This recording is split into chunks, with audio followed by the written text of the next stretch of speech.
विहीनः पिता वसु त्वं माता शतक्रतो बभूविथ प्रधाते सुम्नमीमहे। परमपिता परमेश्वर की असीम कृपा से हम सभी ने देव यज्ञ का संपादन किया, जो कि नैतिक कर्म है, जो हमें प्रतिदिन करना चाहिए।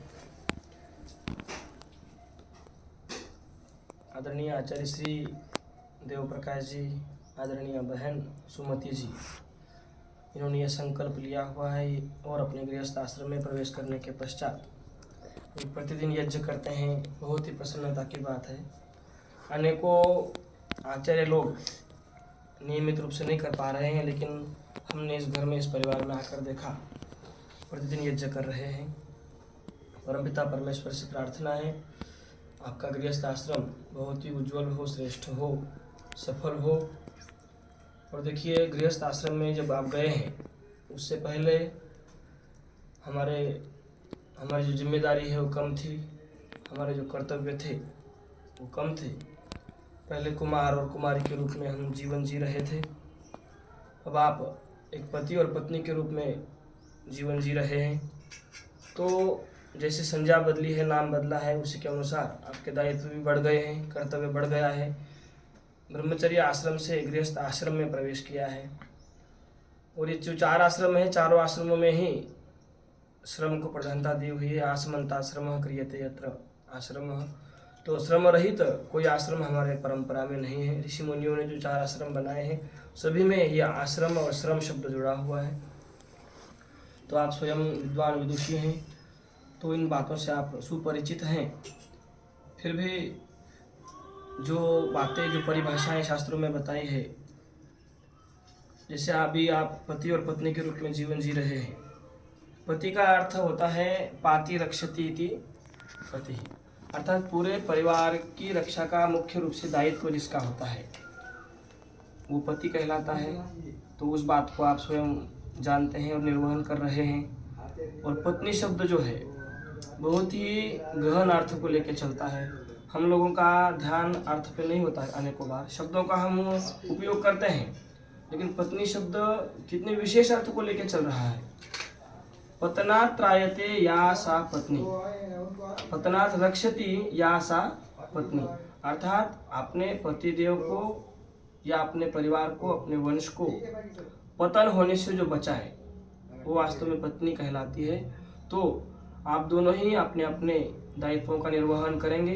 जो पत्नी है, यदि वो अपने दायित्व का निर्वहन नहीं करती है, तो परिवार में, घर में, कुल में, परिवार में, वंश में, अपने पति में पतन होने की संभावनाएं भी बढ़ जाती है। यदि पति में कोई व्यसन है, कोई बुरी आदत है, तो उसका दायित्व पति पर तो होता ही है स्वयं का, लेकिन पत्नी की भी जिम्मेदारी होती है, क्योंकि पत्नी ने अपना दायित्व निभाया नहीं है। पतनात् त्रायते यासा, इस परिभाषा को उन्होंने समझा नहीं होता है, इसीलिए अनेकों बार पतन देखा जाता है। तो आप दोनों इन शब्दों को अपने जीवन में साकार रूप देंगे। पति जो है अपनी रक्षा की पूरी जिम्मेदारी वहन करता है, और पत्नी जो है पतन होने से अपने पति को, अपने परिवार को, अपने बच्चों को बचाने का प्रयास करती है। वास्तव में वही जो है पत्नी रूप को साकार रूप देती है। तो हम परमपिता परमेश्वर से प्रार्थना करते हैं, अभी आप पति पत्नी रूप में रह रहे हैं, एक दूसरे का बचाव करते हुए, एक दूसरे की रक्षा करते हुए, अपने अपने कर्तव्यों का पालन करते हुए आप गृहस्थ आश्रम को बहुत ही सुख से, बहुत ही आनंद से बिताएंगे। और हम परमपिता परमेश्वर से ये भी प्रार्थना करते हैं कि आप जो है गृहस्थ में गए हैं, पति पत्नी हैं, तो सबसे बड़ा दायित्व आपका दोनों का मिलके संयुक्त दायित्व ये होता है कि हम अपने कुल को, अपने परिवार को, अपने वंश को एक अच्छी संतान दें। और अच्छी संतान तो देने के लिए क्या होता है, बहुत सारी योजनाएं पहले से ही करनी होती है। मानसिक रूप से, शारीरिक रूप से, बौद्धिक रूप से हमें जो है पति पत्नी को पहले से ही अनेक संकल्पों से गुजरना होता है। अपनी दिनचर्या, अपना खान पान, अपनी वेशभूषा, अपना चिंतन, अपना मनन, अपना निधिध्यासन, इन सारी बातों का जो प्रभाव होता है आने वाली आत्मा पर होता है। तो यदि आप अपने गृहस्थ आश्रम में पवित्र आत्मा का आगमन चाहते हैं, एक पवित्र आत्मा को आप संतान रूप में पाना चाहते हैं, तो आपका स्वयं का जीवन भी बहुत अच्छा होना जरूरी होता है। उसी कोख में, उसी उदर में जो है पवित्र आत्मा का आगमन हो सकता है, जहाँ माता पिता दोनों ही श्रेष्ठ हो, जिनका आचरण जो है वाचा मनसा कर्मणा एक हो, और जो परमपिता परमेश्वर के प्रति समर्पित भाव रखते हुए अपने जीवन को जीते हैं, उसी घर में उसी परिवार में पवित्र आत्मा का जन्म होता है। देखिए, हम भी गृहस्थी हैं। जब हमारा विवाह हुआ तो मैंने परमपिता परमेश्वर से प्रार्थना की थी, और हम एकांत में बैठ के कई बार रोते थे बैठ के कि हे भगवान, मेरे घर में एकदम पवित्र आत्मा का जन्म होना चाहिए। ऐसे साधारण मनुष्य तो लोग पैदा कर ही रहे हैं, है ना। जैसे पशु पक्षी पैदा करते हैं अपनी संतान परंपरा को, वैसे मनुष्य भी कर रहे हैं बाहर के। यदि हम अपने गृहस्थ रूपी आश्रम से अपने परिवार को हमने निचोड़ दे दिया, आलसी दे दिया, किसी को धोखा देने वाला दे दिया, देशद्रोही दे दिया, तो हम गृहस्थ आश्रम में फेल हो गए, हम नापास हो गए।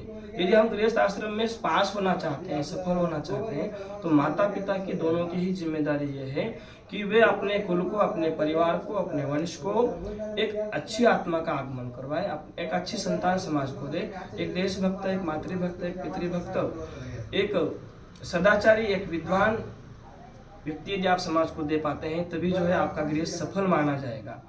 यदि बच्चे हो गए, 2 हो गए, 3 हो गए, 4 हो गए, लेकिन एक भी विद्वान नहीं निकला, एक भी देशभक्त नहीं निकला, एक भी सदाचारी नहीं निकला, बच्चे तो 3-3, 4-4 हो गए, लेकिन वो प्रजा नहीं कहलाएगी। वो ठीक है, संतान कहला सकती है, भाई आपके परिवार को विस्तार देने वाली कहला सकती है, तायरी संतान पालने के हिसाब से। लेकिन यदि प्रजा चाहते हो, प्रकर्षेण जायते आशा प्रजा, प्रकर्षेण अर्थात जो अनेक गुणों को, सद्गुणों को लेके जन्म लेती है, वो प्रजा कहलाती है।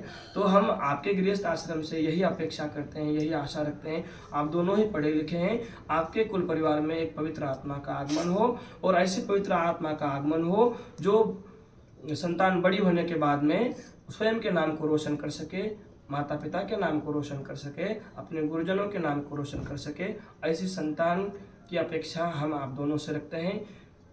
बहुत ही विद्वान, बहुत ही धर्मात्मा, बहुत ही सदाचारी संतान आपके घर परिवार में उत्पन्न हो। और यदि वैसा नहीं हो पाता है तो आप दोनों गृहस्थ में गए हैं, इतने कष्टों को आगे झेलना है, इतनी सारी मेहनत करनी है, पुरुषार्थ करना है, वो सारा विफल हो जाएगा। यदि अच्छी संतान नहीं दे पाए तो विफल हो जाओगे गृहस्थ आश्रम में, क्योंकि कहा गया है जननी जने तो भक्तजन, या दाता या शूर।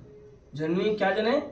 जननी जने तो भक्तजन, या तो हमारी संतान भक्त होनी चाहिए, भक्त प्रहलाद जैसी, महर्षि दयानंद सरस्वती जैसी। जननी जने तो भक्तजन, या दाता, या बहुत दानी व्यक्ति हमारे घर से पैदा होना चाहिए, बहुत ऐश्वर्यशाली हो, बहुत संपन्न हो, ठीक है। जननी जने तो भक्तजन, या दाता या शूर, या फिर शूरवीर भी होना चाहिए, है ना। यदि इनमें से कोई भी नहीं बना पाए आप, ना भक्त बना पाए, ना दानी बना पाए, ना शूरवीर बना पाए, ना विद्वान बना पाए, तो क्या है, गृहस्थ आश्रम अपना विफल हो जाएगा।